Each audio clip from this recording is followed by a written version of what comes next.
Hey guys, welcome back to the channel. Before I jump into the tips, I want to give a little context about where I'm coming from when I talk about Western Governors University. So I have 2 master's degrees from WGU. I've also had multiple friends and family members complete their degrees there.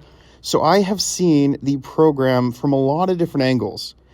On top of that, I'm also a WGU alumni ambassador.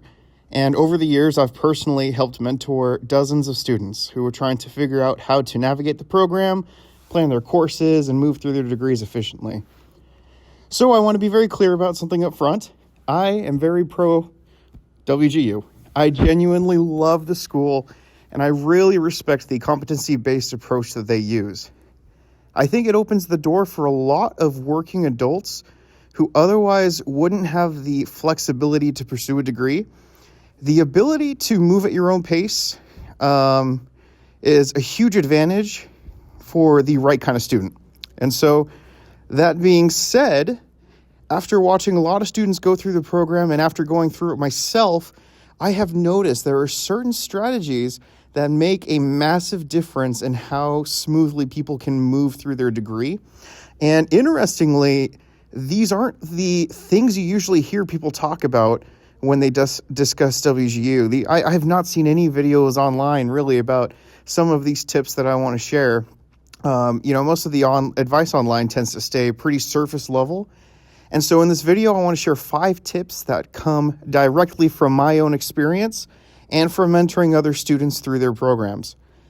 So these are things that can make your life a lot easier and can help you move through Western Governors University more efficiently, more quickly if that's your goal as well. If finishing faster is one of your goals. So the first thing I would recommend is making sure your program mentor is reliable and responsive.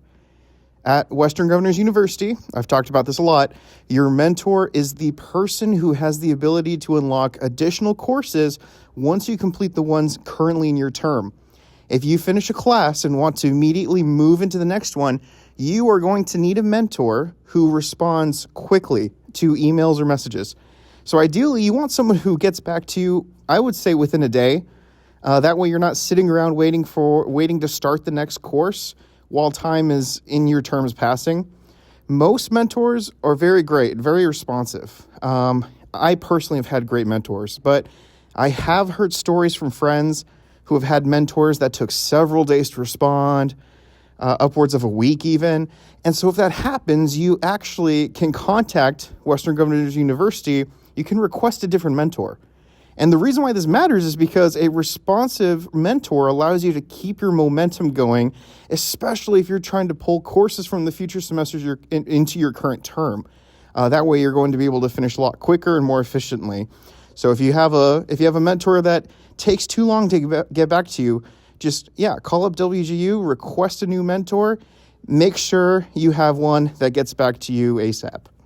Okay, so the second strategy is to use pre-made Quizlet decks when you're studying for objective assessment courses. I cannot emphasize how incredibly time-saving this is.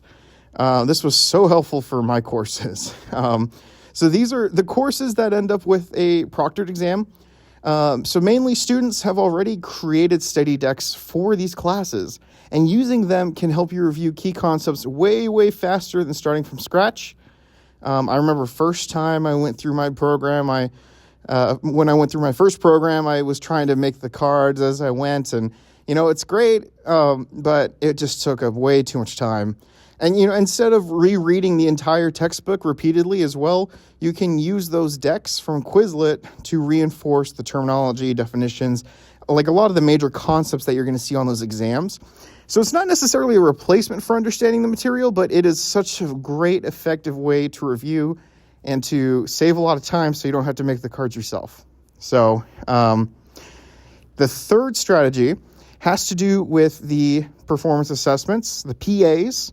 Those are the courses that require written papers or projects instead of exams.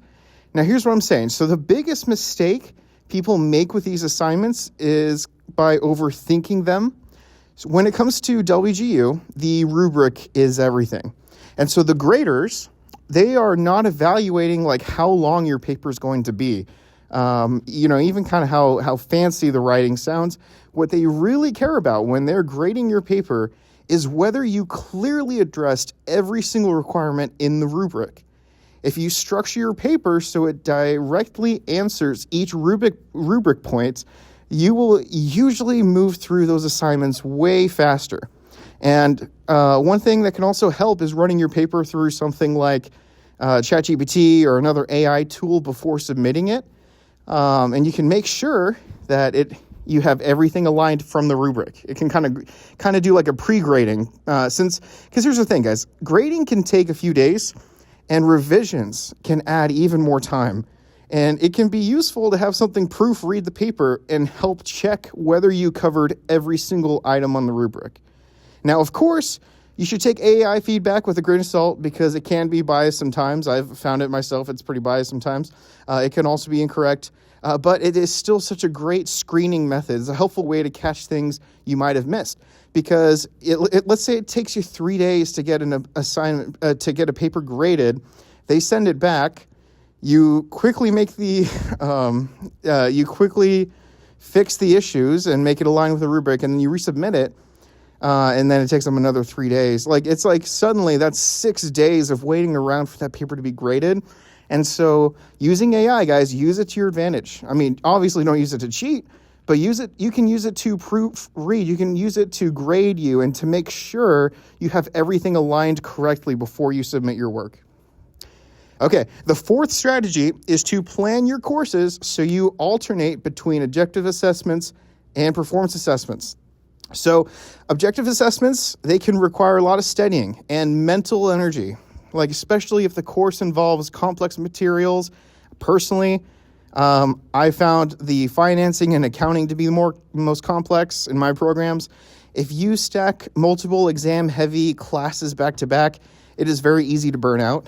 I also found alternating between exam courses and the paper-based project courses is kind of, a really good way to keep things balanced.